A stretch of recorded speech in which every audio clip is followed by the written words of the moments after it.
All right, so you think you know history. Hmm. What if I told you that one of humanity's biggest achievements, the thing that basically built our modern world, might actually be, well, maybe not quite the glorious triumph we've always heard about. We learn about the agricultural revolution in school, right? Always presented as this massive leap forward, from simple hunter-gatherers to complex civilizations, a total win. But today, we're going deep on that story. We're looking at it through the lens of one honestly really provocative source.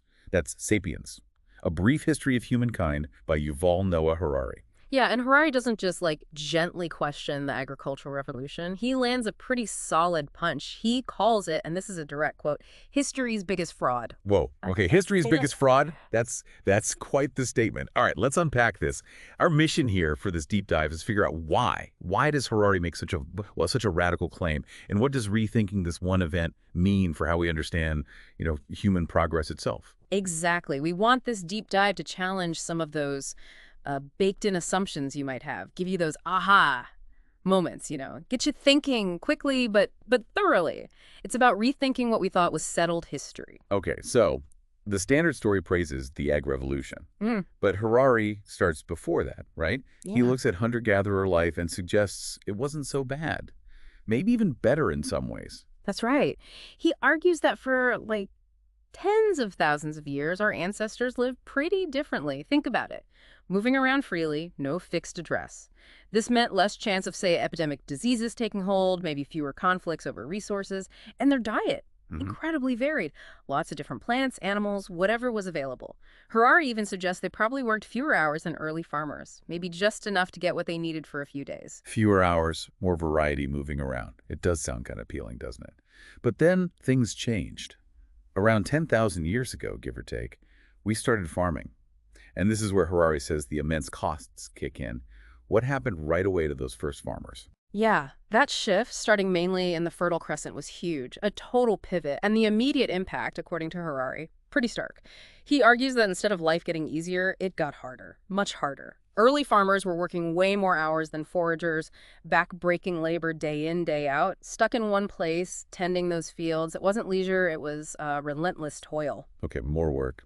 But what about their health? I mean, surely having a stable food supply made them healthier. That seems logical. You'd think so, right? But Harari argues the opposite. Remember that varied hunter-gatherer diet? Gone. Or mostly gone. People started depending heavily on just one or two main crops: wheat, rice, corn, whatever it was locally.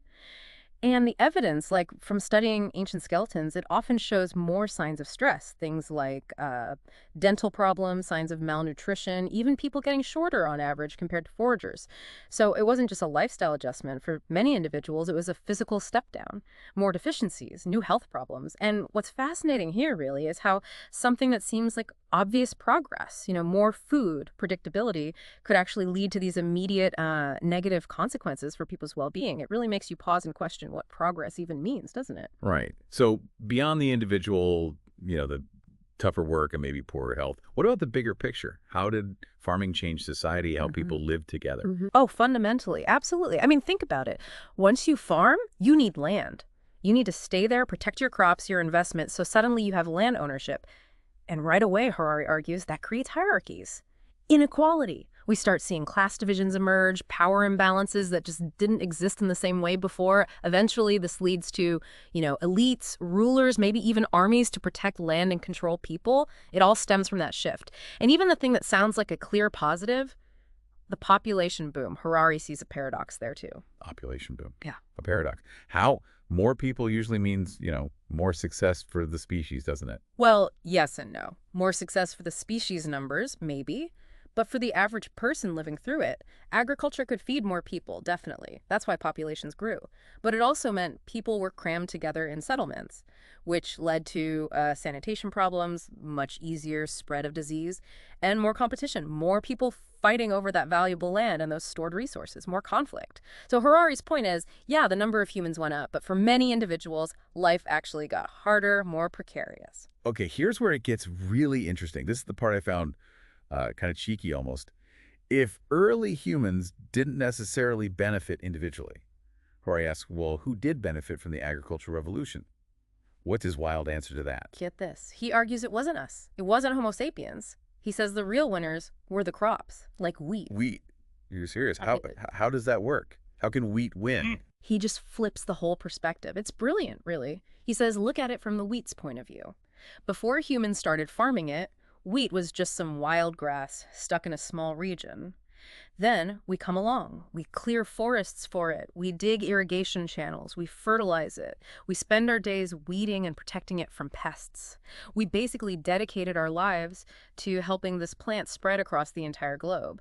So from the wheat's perspective, it domesticated us. We became its workforce. Wow. We thought we were mastering nature, but maybe the wheat outsmarted us. That really twists how you think about domestication.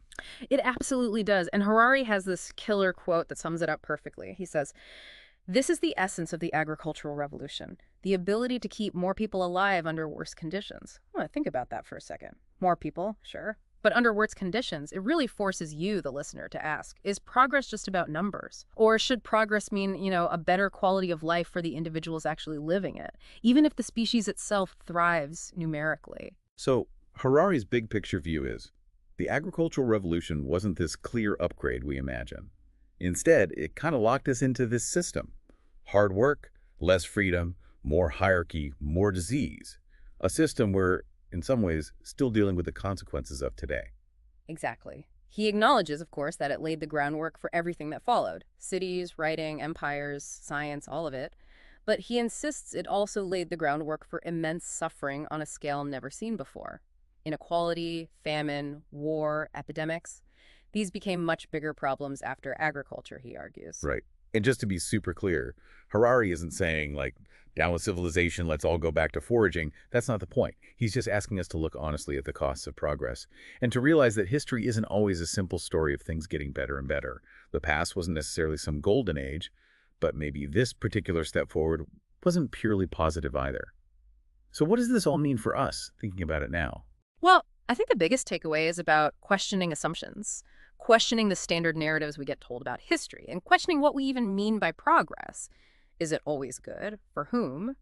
It pushes us to see the trade-offs, the complexities, the hidden costs behind the big shifts in human society. Yeah, so that's the core insight, really, the agricultural revolution. Cornerstone of history, yes. Yeah. But maybe not just a simple leap forward. Maybe it was a really complex trade-off.